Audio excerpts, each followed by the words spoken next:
I was recently rewatching Arcane Season 1 in preparation for Season 2, and I became obsessed with Ekko's mask. I immediately started trying to figure out how to make it from leather. First up, chaotic patterning. The mask is a little bit complicated, so I took a bunch of screenshots and started trying to figure out how many layers there are and how it all fits together. The way I designed it consists of the following layers: the nose, let's call this the lips, the gold face, 2 gold pieces for the cheeks, the black underlayer, which you can only see through the cheeks, and the brown straps. All of those layers are veg tan cowhide. Then there's the eyes, which can be made from anything black and see-through, and the forehead, which I made from black garment leather. I went through a whole bunch of paper pattern iterations. Once I was really close, I made a foam version out of 2mm craft foam to test the thickness, and after some final adjustments, I was ready to begin. Side note, if foam is more your thing, you can absolutely use 2mm foam instead of leather and a heat gun to create the folds. Cutting it out, I printed my pattern out at actual size, trimmed along the page edges, and taped together the pieces that did not fit on one page. Then I covered the back of a bunch of my pieces with packing tape. This is totally optional, but it does make your pattern more durable. Then I cut out all of the pattern pieces using an X-Acto knife on my cutting mat. Then I pulled out a 5-ounce veg tan cowhide, which is about 2mm thick. I laid my pattern pieces on top, figured out the best layout for minimal leather wastage. Then I cut out the rough shape of each pattern piece. Then I carefully traced around each of my pattern pieces. I don't usually like to use a pen for this because I don't want to mark up my leather, but I knew I was going to be using paint instead of dye, so I wasn't too fussed. Then I used my knife to cut out each of the pattern pieces. When I'm cutting external curves, I usually use a series of short cuts until I've created the curve that I need. For corners, you want to press your knife down hard into the corner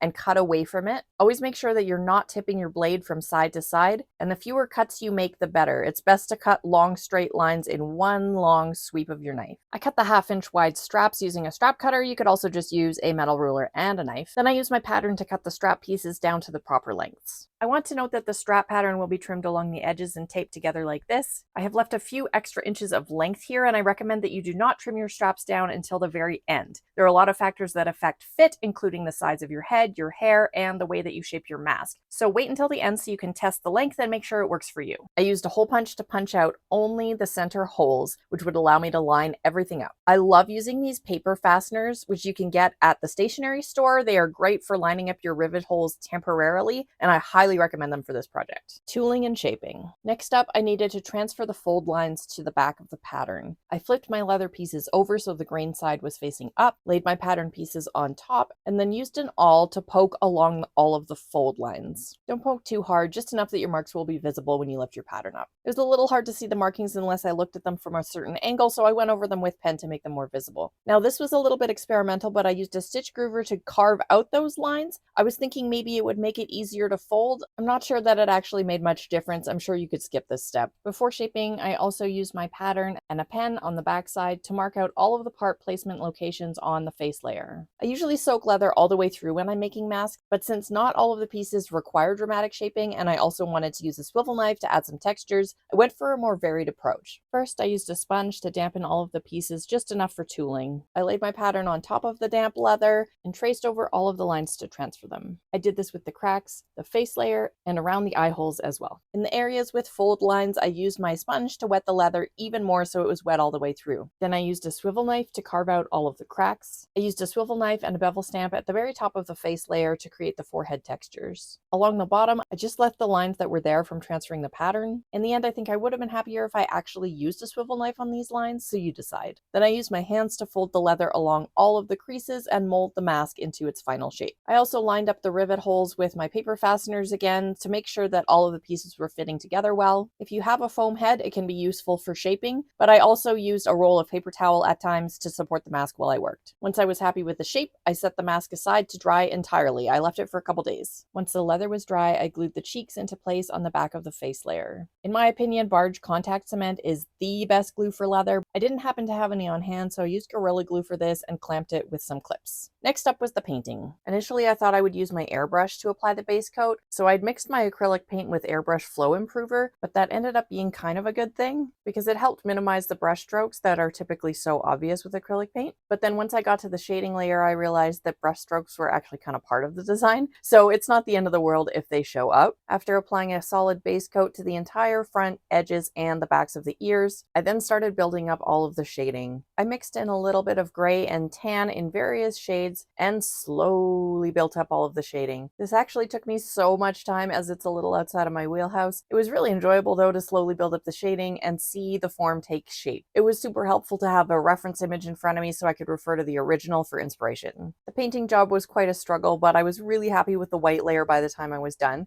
I set that aside to dry and moved on to the gold layer. With this layer, I followed the same steps, laying down a solid gold base coat and then slowly building up the shading. This layer was more of a struggle than the white layer was, especially at the edges where I was trying to build the shading in the bends. Again, I mixed in some other shades of gold to create the depth and the shading, and slowly built up the shading until I thought it was done. I'm still not 100% happy with the gold layer, but sometimes you just gotta call it finished. I've used a very mild black wash to fill in the cracks and wipe the excess off of the surface. I didn't film it, but I also painted the underlayer a solid black. I used brown leather dye to color the straps and sealed it with Resin. For the eye holes, I used these pieces of visor that were left over from me messing up my Mandalorian helmet, but you could use any material that is black that you can see through. Some examples that I thought of were a piece of screen or mesh, or thin black fabric that you can see through. I peeled off the protective layer on the back of the eyes and then glued them down. I actually had to do this twice because I didn't do it very well the first time and I used a crappy glue. So then I roughed up the leather and the backside of the eyes where the glue was going to go so it would stick better. Then I used Gorilla Glue to stick the eyes to the leather and used a weight on top to clamp it down until it was dry. The second time around it seems to have stuck pretty well. Time for the final assembly. First I punched the holes in the sides of the face layer. Technically you can do this earlier, but I was still planning things out. Next we want to mark out the part placement location of the forehead flap, lay your pattern on the backside of the underlayer, and poke through with an awl to transfer. Next we'll assemble the straps. As I recommended earlier, you should leave them a bit long to test the length. First I'm going to rivet the buckle on. For the slot I punch a hole at either end and cut between them with a knife. Then I lace the leather through my buckle and rivet it in place, and punched out the row of holes so I could do up the buckle. I also riveted the loop on the top of the head strap, then I slid the loop over the buckle strap, and you can see how it's coming together. At the other end you can make a mark at the rivet location indicated on the pattern, but wait until you've assembled the face so you can do a final strap fit test before punching out those holes. I used my paper fasteners to line up only the center holes. I used a pen to mark out the rivet location of the side holes on the underlayer. Those holes are indicated on the pattern, but I recommend you mark them yourself at this stage because the thickness of the leather can change their location. I peeled the protective backing off of my eyes. I put paper fasteners in the two side holes, and now is the time to test that strap length on yourself and make sure that the rivet location for your straps is in a good spot.